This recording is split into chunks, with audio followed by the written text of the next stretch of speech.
I'm going to go to Google and do this because the toolbar has been a bit flaky on ye olde Firefox today.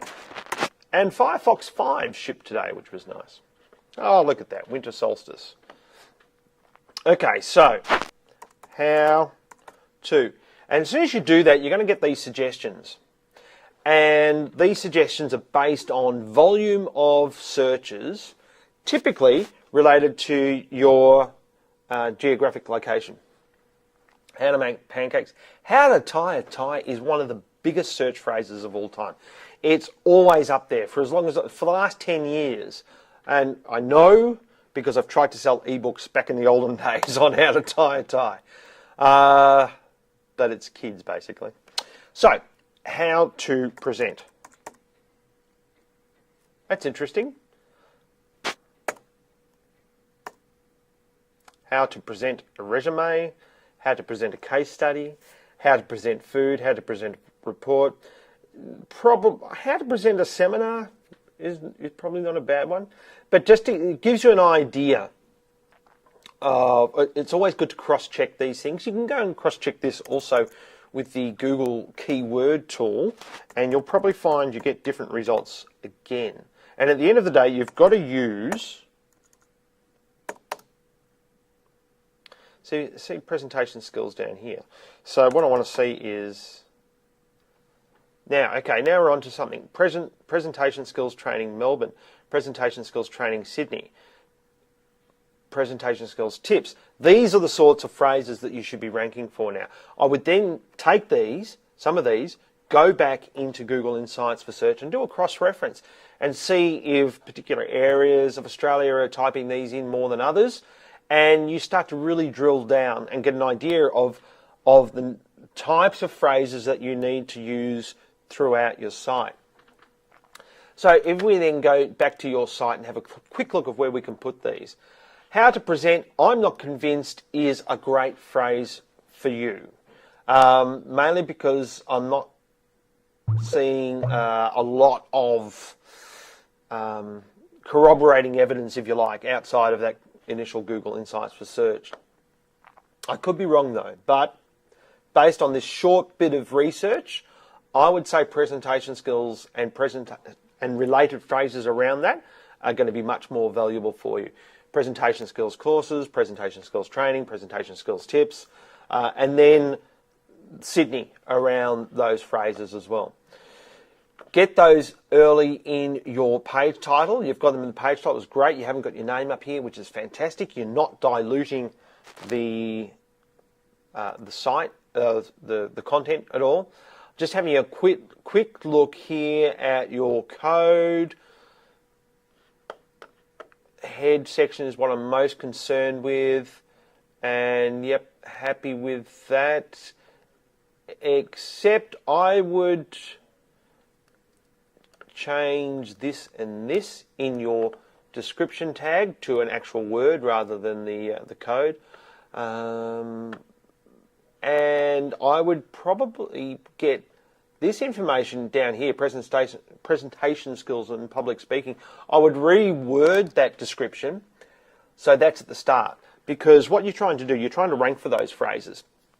And what people want to see is they want to see that in the title when they do a search. So, for instance, let's go and have a look at to see who your nemesis might be. Presentation, sorry for shouting, skills training. I did it again. Shocker. Excuse me. Okay, executivespeaking.com.au. And you see what they've done here? They've actually tried to rank for this. So they've got presentation skills training. They're doing everything. They must watch the show, I think. They've put it here in the title. They've put it here early in the description tag. And they've put it here in the actual URL itself. And I'm guessing if we go to this page, yes, this will be a H1 here. Let's have a look.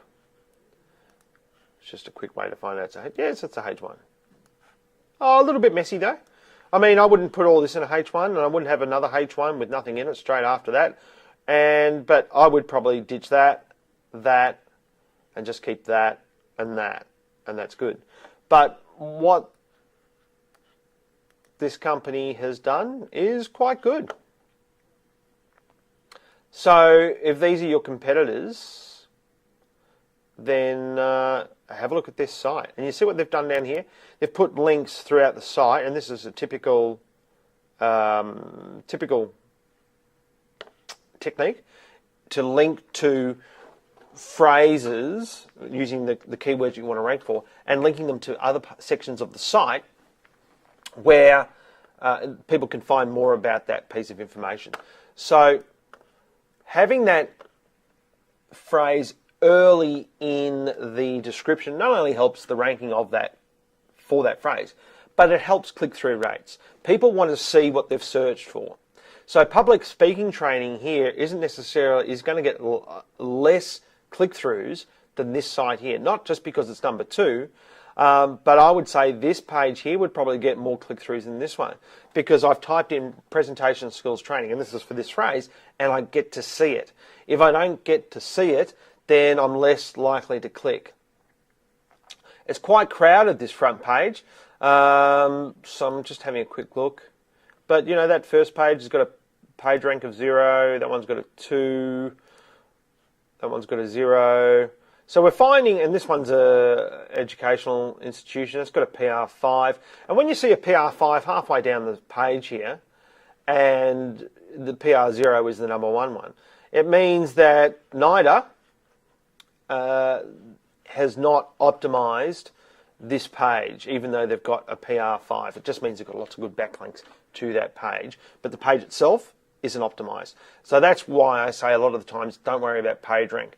But it says there's opportunity there to rank for that phrase if you basically go and do, really, I'd use this guy and have a look and see how they've optimized and where they've got their content, where they've got their links, because that's pretty stock standard sort of SEO type stuff. And if I have a look at this guy's yeah, a little bit messy code. So, actually, yeah, it's got quite a bit of script there. Quite a bit of script. You've got some opportunity here, Michelle, because, you know, when I look at this code, Google has to wade through a lot before it gets into any actual content. Your site's not doing that. So hopefully that's helpful. And if anybody wants to learn how to present, then go and see Michelle Bowden at howtopresent.com.au. And we'll see you next week. Thanks very much. Bye.